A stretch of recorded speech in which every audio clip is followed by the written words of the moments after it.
What is projection paralysis? How many times you dated someone and then when it ends, you realize I was never looking at the person in front of me, I was looking at a fantasy. And then you end up falling in love with the fantasy, what we think love is, and we're not paying close enough attention. And if you saw what was in front of you, you would have never dived into it in the first place. But why couldn't you see it in the moment? Why was it so obvious the minute you stepped out of the experience? And why was it so non-obvious when you were in the tango? Because we can't deal with reality. Accepting someone as human is where real intimacy, real love comes in. When you accept someone's limitations, when you accept someone's shadow, it forces you to actually have tough conversations, to grow, to experience what real love is.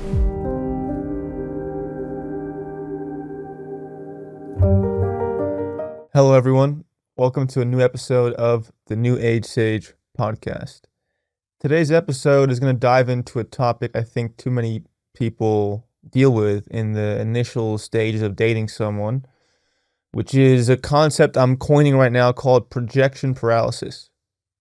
Within projection paralysis, what occurs is that something in our minds, something in our brains concocts a fantasy story or fantasy picture of the person we're seeing to idealize them into a version we think they will be or they are that's safe enough to love, but we're actually not looking who they are in reality. How many times you dated someone and then when it ends, you realize I was never looking at the person in front of me, I was looking at a fantasy.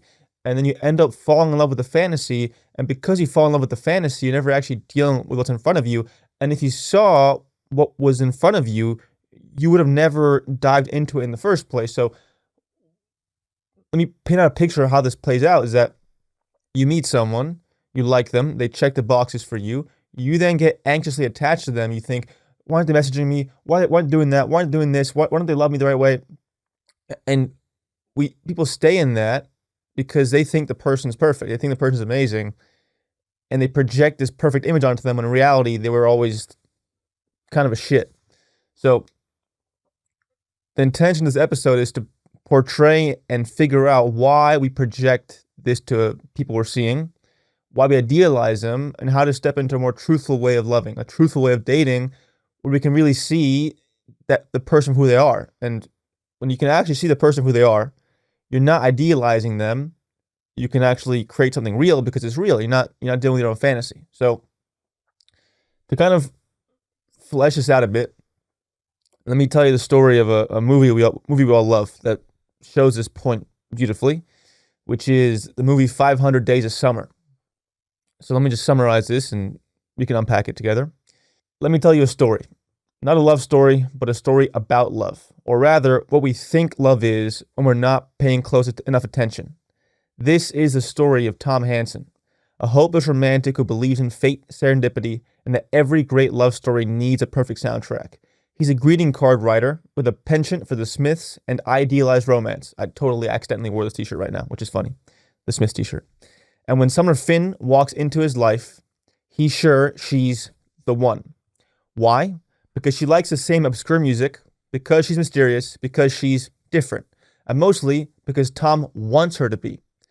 For the next 500 days, Tom mentally builds a rom-com empire around Summer, casting her into his fantasy of soulmates, quirky conversations, IKEA dates, and holding hands in art museums. Except there's one small detail. Summer never said she wanted the same thing. In fact, from day one, she's been clear, I'm not looking for anything serious. But Tom, caught in the euphoria of projection, doesn't hear that. He sees what he wants to see. He's not dating Summer, he's dating the idea of her. Like she's a character in the movie playing in his head. Then, somewhere between the rooftop parties and the silent subway rides, things start to crack. Reality shows up in quiet, uncomfortable moments. The expectations Tom clings to about who Summer is, what love should be, how stories are supposed to unfold, don't quite match up with the person standing in front of him. Eventually, Summer leaves, and in Tom's memory, she becomes even more romantic, even more perfect, until one day he sees her again. She's married to someone else. She says, I just knew with him what I wasn't sure of with you. Ouch. But here's the twist. This isn't a tragedy, it's a wake-up call. Tom starts to rebuild, not just his heart, but his perception. He quits his job, so he starts pursuing architecture again, and on day 500, he meets someone new. Her name is Autumn. And this time, maybe he's seeing things more clearly. That story isn't just about heartbreak. It's about projection paralysis. Tom wasn't in love with Summer. He was in love with the idea of who he wanted her to be. He ignored the signals, silenced her words, and filled in the gaps with fantasy. And when reality didn't match the mental movie he was playing, he froze. He clung harder. He couldn't move forward, not because of who Summer was, but because of who she wasn't. Sound familiar? Okay. So to unpack it a little more, in the movie, Tom only sees his fantasy of the one in his mind that he's projecting onto her. She's a very cute, nice, feminine lady, who's a perfect canvas to portray all this mental confusion on. And whenever she suggests hints of, I don't want anything serious, she's not being clear in her communication, he completely looks past that because she fits the mold of the one in his mind.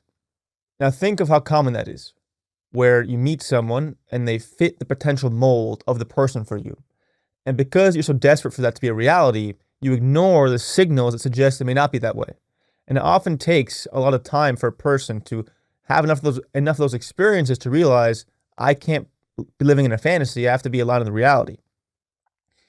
So let me unpack projection paralysis deeper. What is projection paralysis? That's a tongue twister. I believe projection paralysis is when we attach feelings to the idea of someone, not who they are in reality.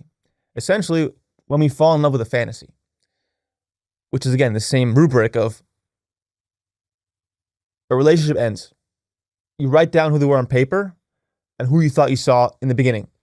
They never aligned, right? You were in love with the hope of someone, the idea of someone, of what they could be, not who they were in reality, right? Because only in retrospect we can say, oh, they were a narcissist, oh, they were an asshole, oh, they did these things wrong, they were toxic in these ways. But why couldn't you see it in the moment?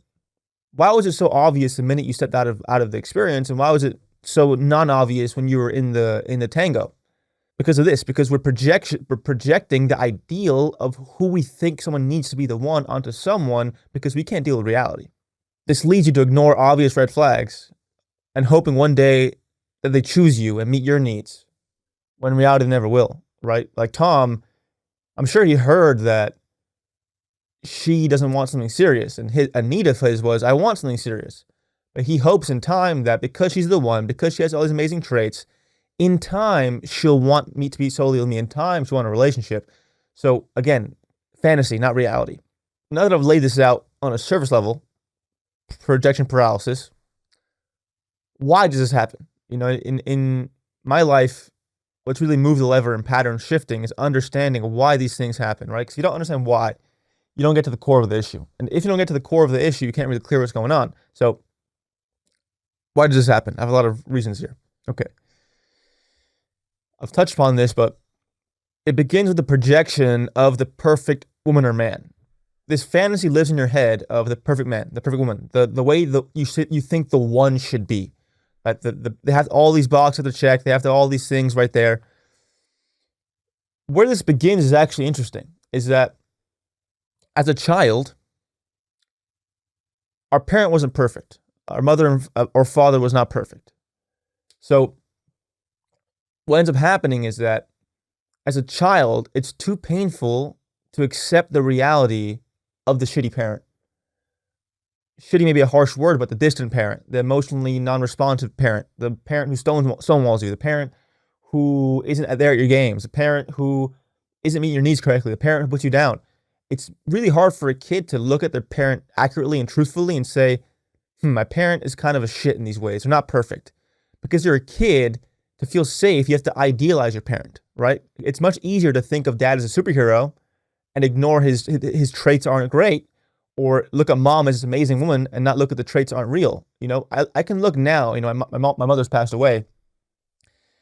In retrospect, I see a human. I see a very human person, a woman who had many gifts, many miraculous abilities, a true feminine warrior who stuck to one guy her whole life. Didn't go down certain roads that women go nowadays. She stuck to her traditional values. That's awesome. And she was very caring, very loving. She was also human with anxiety, with fear, with trauma, who was too young to have children, who I didn't know how to deal with her trauma until later in life. She was a human being. And as an adult, I can see the human being.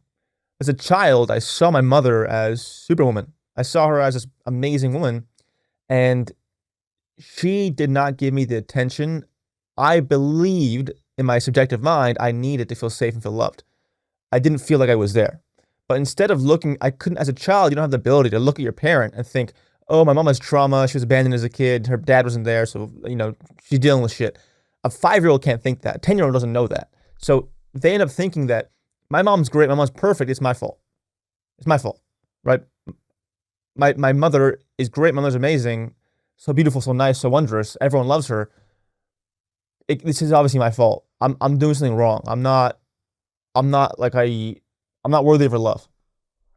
I'm saying this because that begins the mental association with love, that we idealize our parents, that we can't look at our parent as who they really are because it's too painful. It's too painful to sit there and say, my parents kind of f***ed up. It's too painful to see that as a child. We can't see that. So we idealize a parent. We kind of make them into the superhero when in reality they're just a human being. It's the same thing in romance. The minute we like someone, we make them into the superhero, right? Because we can't deal with the pain of a human being. It's the same pattern as childhood. We look at someone, and instead of looking at their humanity, instead of looking at their issues, instead of looking at what pain points they have, we turn them into a superhero. Why? Because accepting someone as human is where real intimacy, real love comes in. When you accept someone's limitations, when you accept someone's shadow, when you accept that someone has to work through things, it forces you to actually have tough conversations, to grow, to experience what real love is. Real love is not a fantasy. When you're playing the fantasy game, you're depending your safety on their perfection. That because they're perfect and they're perfect, I'm good. I don't have to work on anything. So we avoid growth. We avoid genuine intimacy because we're playing this fantasy of them being perfect, right? So instead of Tom sitting down and thinking, okay, this woman is terrified of intimacy.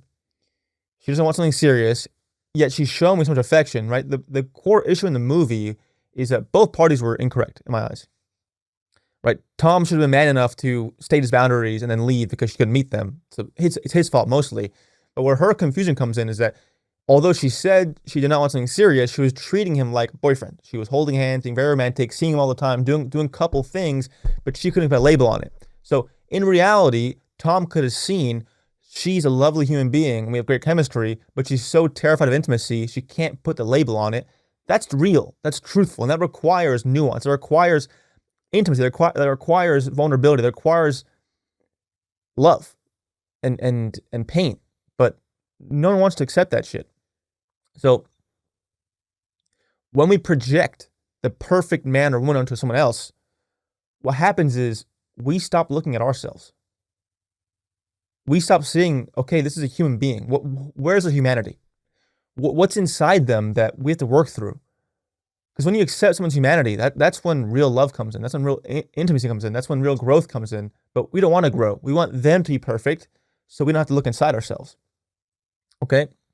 The second reason why we fall into this trap of projecting the perfect partner onto someone is one that's fairly obvious, but requires some fleshing out, which is the outsourcing of our worth. Okay? I'm going to use the king archetype here.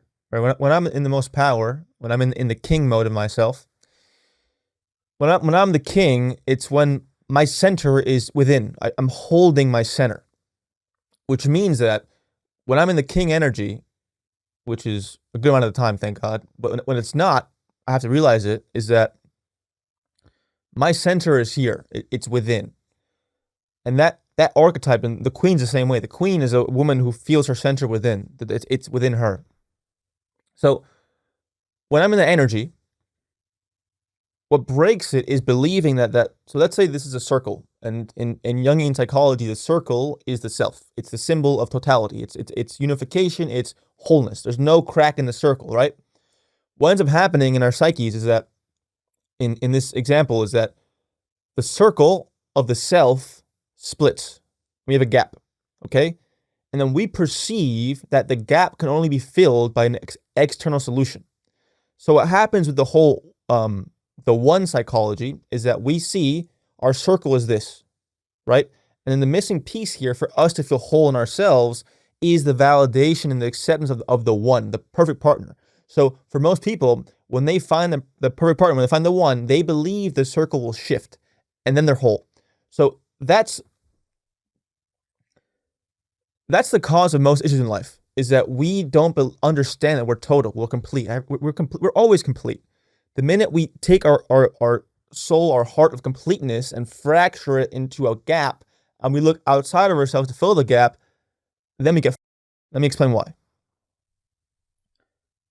When you're in that space, right, when you feel whole, I feel good in myself, I'm total, I'm complete, I'm calm, I'm present. This is presence. You're present. Then you meet someone who you think's the one, who's amazing. Oh my God, they're great. Then this opens, right? Because then you start subconsciously thinking, they're so powerful, they're so amazing, I'm finally going to be happy. Then they hold the keys to your completeness, right? So when you do that, all your power is lost. When you believe that they hold the keys to your happiness, they hold the keys to your love, they hold the keys to your empowerment, then you're fractured. You're not whole, and you'll need them to feel whole. So of course, when you feel like you need someone out there to make you feel whole, you're going to do a lot of things to get there, right? So again, let's unpack this deeper. I'm going to use Tom as an example, okay? Tom was a Hallmark card writer, was an indie music nerd who was kind of a beta nice guy, although he was, attractive. He was missing a lot in his life. And then all of a sudden, his ideal woman comes in the window, and he looks at her and thinks, this is the missing piece. If this woman loves me, if this woman chooses me, I'm complete. Everything is good. It's all done. The circle's complete, okay? So now she becomes the vehicle to which he finds happiness, right? And if you think that someone's validation, someone's approval will make you happy, will make you whole, you're going to be, because that causes something called cognitive dissonance, right? And to unpack, we hear that word a lot, but I'm going to unpack what it actually means. Cognitive dissonance is the mental tension between contradictory information. So I'll use an example first that's not to do with love. If I'm someone, I believe, okay, I need to eat healthy. My health isn't great. I want to eat healthy, okay? That's one side, all right? And then there's another side of you that needs junk food, needs sugar, needs gluten and peanut butter and jelly sandwiches. I eat sometimes too, gluten-free. I do as well. When we feel like we need junk food and shitty food to feel safe, that provides a massive difference in our psyches of, okay, I need to be healthy, but also every single part of me wants junk food. These two massive, there is this massive tension of contradictory information, okay? So what happens is that you then start convincing yourself that what is true, that you have to eat healthy, maybe isn't so true, right? Which then makes you think you have a craving for junk food. You know you have to be healthy, but you want junk food. So you start thinking to yourself, oh, I'm stressed. I need sugar because I'm stressed. It'll help me not be stressed, right? If you want to quit drinking, you know alcohol is bad for you, but I have to drink because I'm stressed, right? I need it because I'm stressed. It actually makes you happy. So this is cognitive dissonance. When we ignore truth because there's the other side to it that we want to be true, that we start convincing ourselves of this side of things. So again, I want to eat healthy. I should be healthy. I love junk food so much. It makes me feel safe. Those are very contradictory. That's very contradictory information. So when we want junk food, we ignore the fact that we have to be healthy and we start convincing ourselves, just one more time. I'm stressed out. It's been a long week. I need the sugar. I feel out of whack. I need it, right? And then we start convincing ourselves that this isn't true. Okay? Why am I saying this?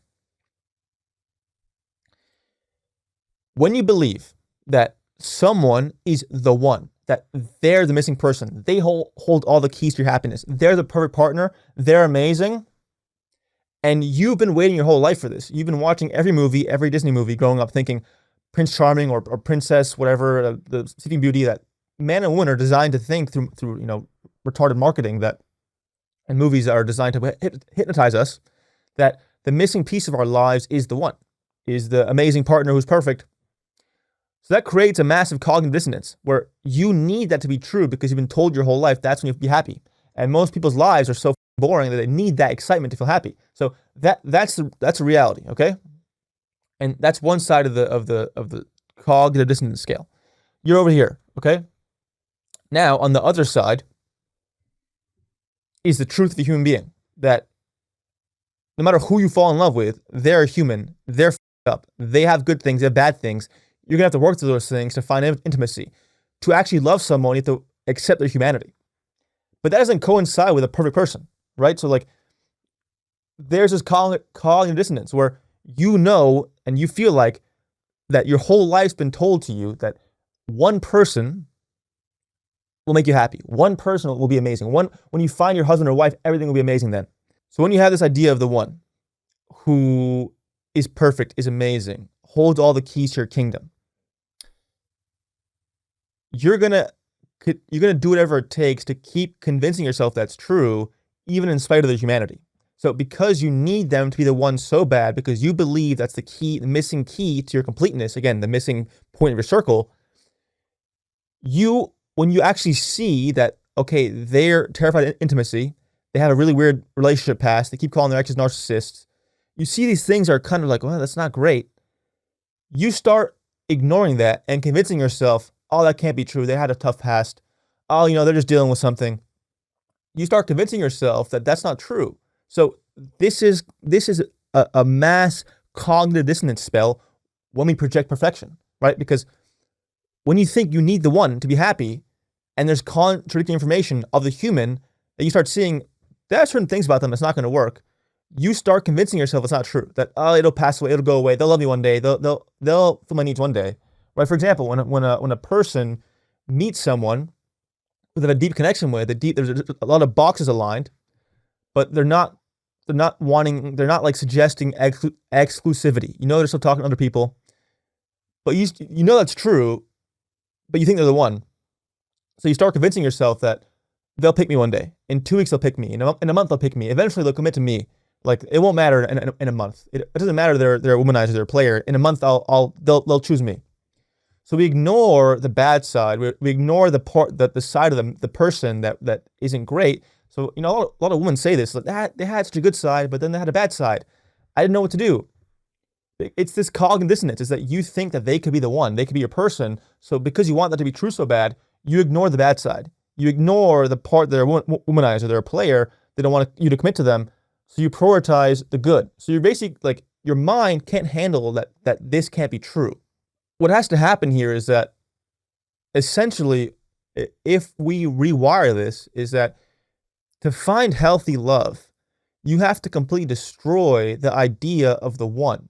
And of course, there's someone that you're very compatible with. The one to me is someone you're deeply compatible with. Yes, there's a soul alignment, there's a soul contract, but it's also someone that you choose to make it work with. It's someone that you see in truth who they are, and you say, okay, I can accept their bad side. I can accept their imperfections. I can accept these things because we're both seeing them, we're both working on them. That's reality. Seeing someone and saying, we can make it work. We can choose each other every day. We can acknowledge and see each other's imperfections, and we can still choose each other, right? When you accept someone's bad side, when you can see they have these things that aren't perfect, I still love them, that's the one. But it's like not the way we've been sold, right? Again, we've been sold that the one is Prince Charming coming in, or some female archetype, some beautiful princess, whatever it may be. And then we look at them and it's like, oh, game over, life's over, she's the one, it's over, right? But then we're creating this thing of like, we project perfection onto them and we can't see their bad side, that we can't see the truth, so we ignore it in favor of this, and we waste years of our life in projection paralysis.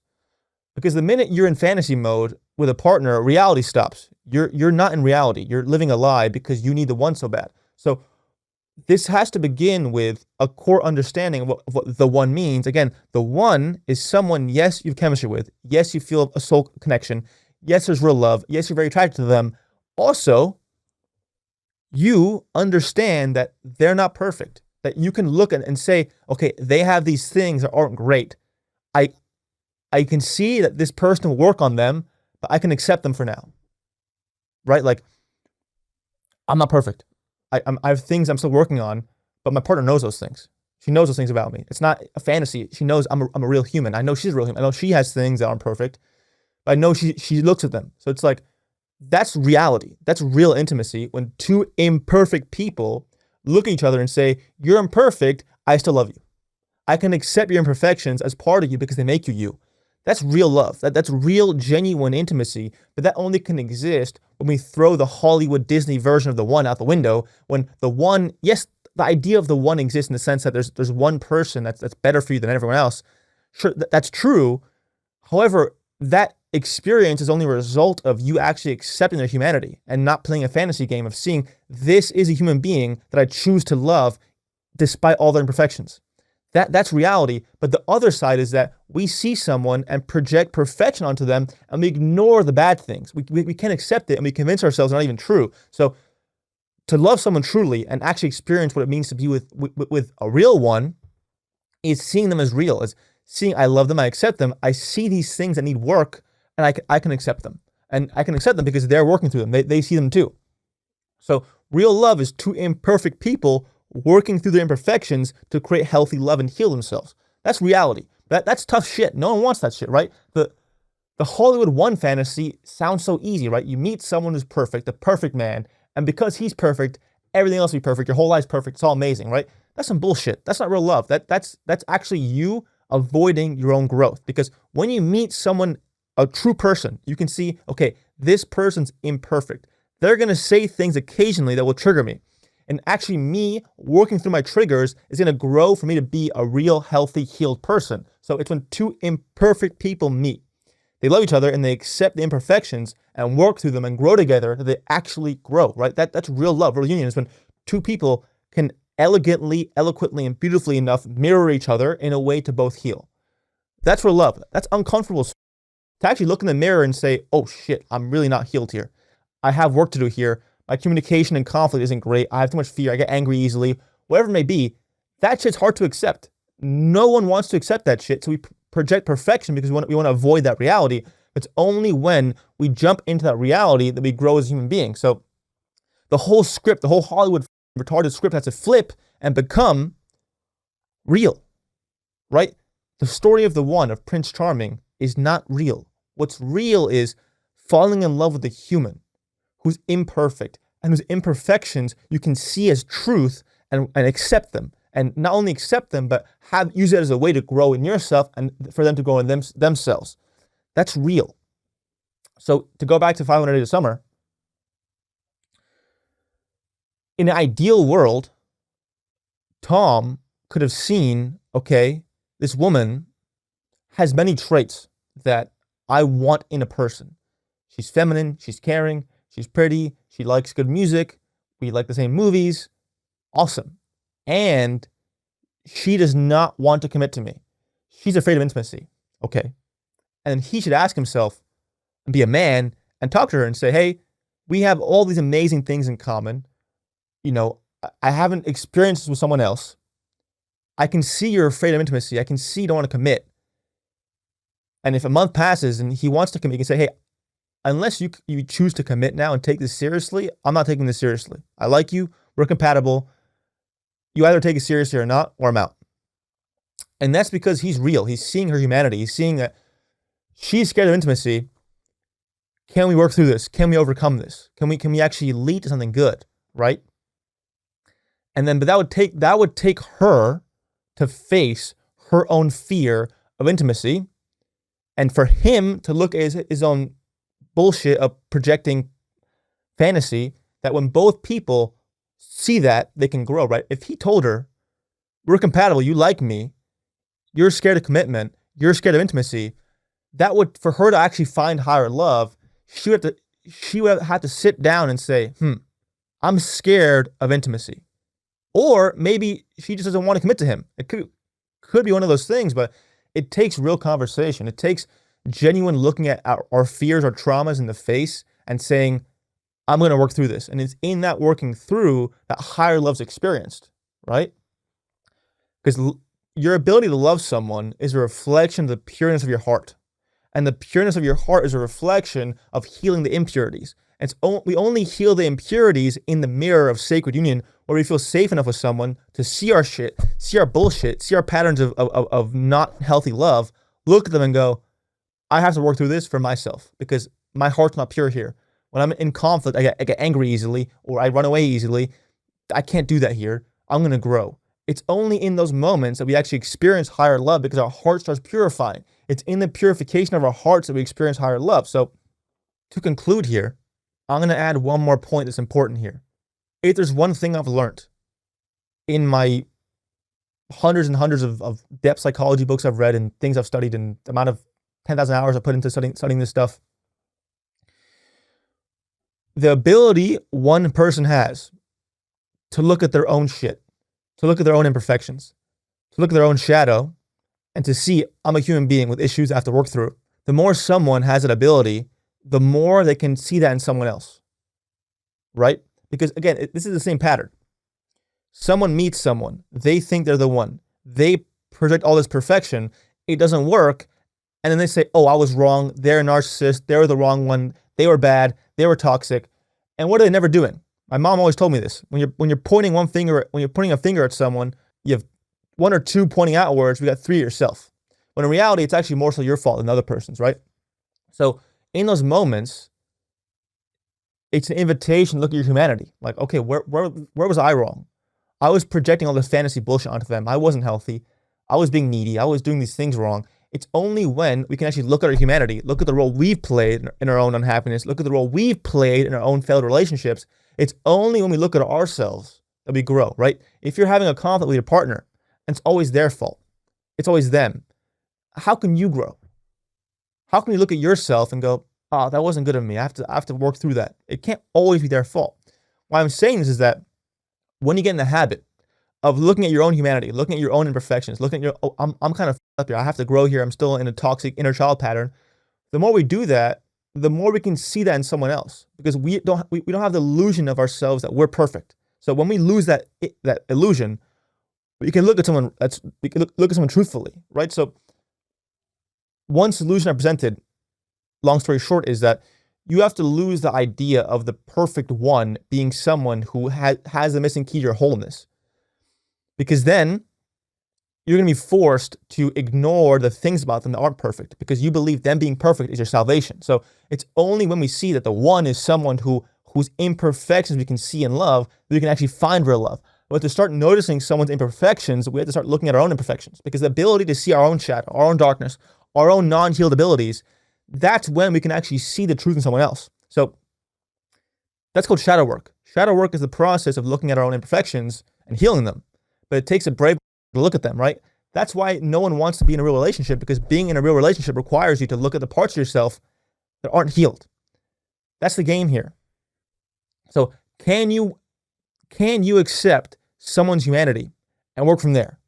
That's the sign of real love. Can you look at your own humanity and work from there, right? That's what love is the ability to look at someone else's humanity and look at your humanity and grow together. But that can't happen if you're in the fantasy Disney illusion of they're the one, they're perfect. That has to go out the window. So no one's perfect. You're not perfect at all. You have shit you have to heal. And no matter who you meet, so will they. And that's a human experience, and that's real love. Do you want to experience real love where you both grow and find the highest love possible that's real? Or do you want to experience a fake love where both of you don't grow and you always blame him or her and you never experience higher love, you never heal? Who wants that? But the fantasy of the one and the fantasy of their being perfect, them being amazing, is what creates that. I hope this helped. Thank you.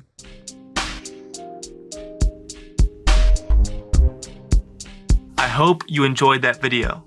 If you want to watch more content, please click this video right here and don't forget to subscribe right here. Thank you.